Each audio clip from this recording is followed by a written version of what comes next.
Welcome to Chapter 4.4. Here we will study trigonometric functions of any angle. By now, we should all be comfortable utilizing the unit circle to find the sine of an angle, cosine of an angle, tangent of an angle, so on and so forth. The only challenge with the unit circle is that it really only allows us to visualize those special angles that are explicitly shown on the unit circle. Well, to build on that, here we're going to learn new definitions for evaluating trig functions, which will help us to evaluate trig functions of any given angle. So, here are our newest definitions. Let theta be an angle in standard position with x comma y a point on the terminal side of theta, and r is equal to the square root of x squared plus y squared, which does not equal 0. If this is the case, we can evaluate the sine of the angle theta by taking the y-coordinate and dividing by r. We can evaluate the cosine of an angle theta by taking the x-coordinate and dividing by r. We can evaluate the tangent of an angle theta by taking the y-coordinate and dividing by the x-coordinate. Cosecant of theta, which is the reciprocal of sine, is r divided by y. Secant theta is r divided by x, the reciprocal of cosine, and cotangent theta is equal to x divided by y. Now, let's kind of compare these to the unit circle. Our unit circle definition for evaluating sine of theta was just the y-coordinate, and the reason being is that the radius of the unit circle is 1 unit. Now that we are talking about angles where our angle might sweep out a radius that is greater than 1 unit, to evaluate sine, we have to take y and divide by the radius of the arc. Same thing with cosine. Cosine, we take the x-coordinate and divide by the radius of the arc. On the 1 unit circle, r was always just going to be 1, and any value divided by 1 is itself. So that's where those definitions change. Notice that our definitions for tangent theta and cotangent theta are identical to those when we are working with the unit circle.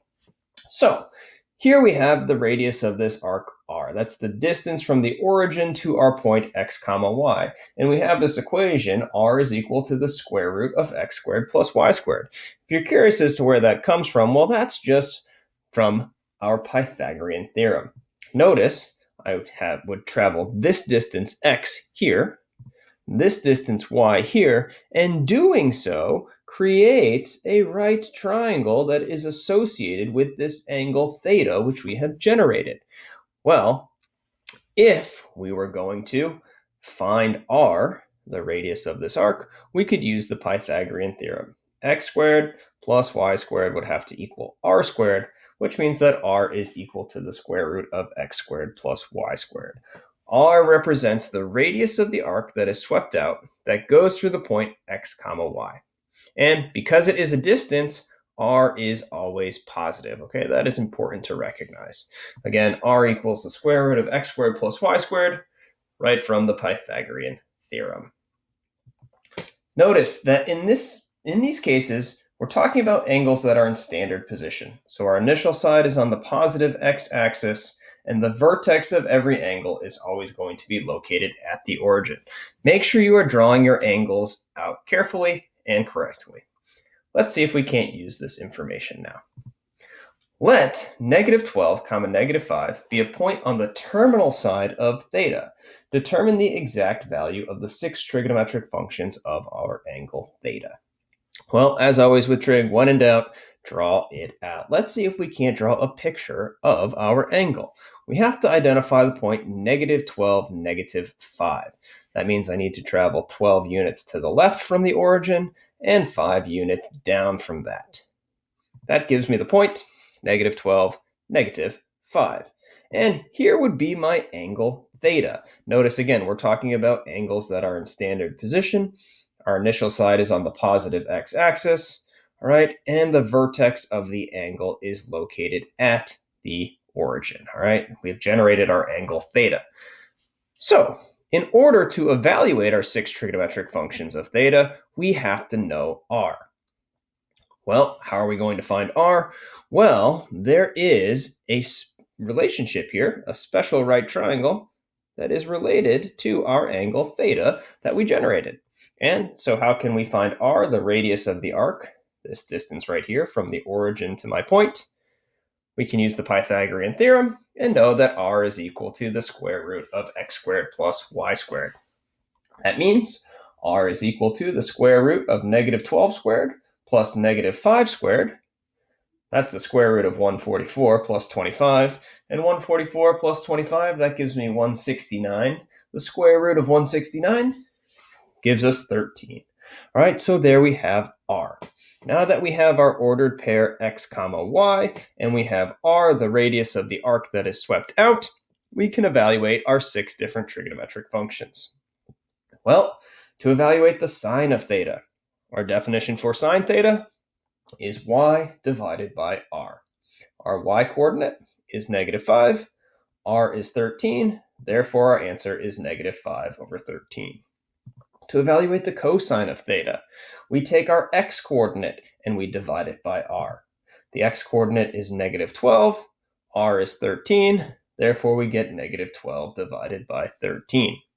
To evaluate the tangent of our angle theta, tangent is y divided by x. And so we take our y-coordinate, which is negative 5, and divide by the x-coordinate, which is negative 12. Now notice that taking a negative and dividing by a negative, that gives us a positive. Our answer, 5/12. Positive 5/12. And to evaluate the cosecant of theta, well, cosecant is the reciprocal of sine, so all I have to do is take the sine of theta and flip it. Again, notice that cosecant of theta is r divided by y. That is going to be 13 divided by negative 5, negative 13/5. Secant of theta is the reciprocal of cosine. That's r divided by x. 13 divided by negative 12, giving us negative 13 over 12. And cotangent being the reciprocal of tangent, that's going to be x over y. That is negative 12 divided by negative 5. Negative divided by a negative gives us a positive 12 over 5. And again, what's the shortcut here?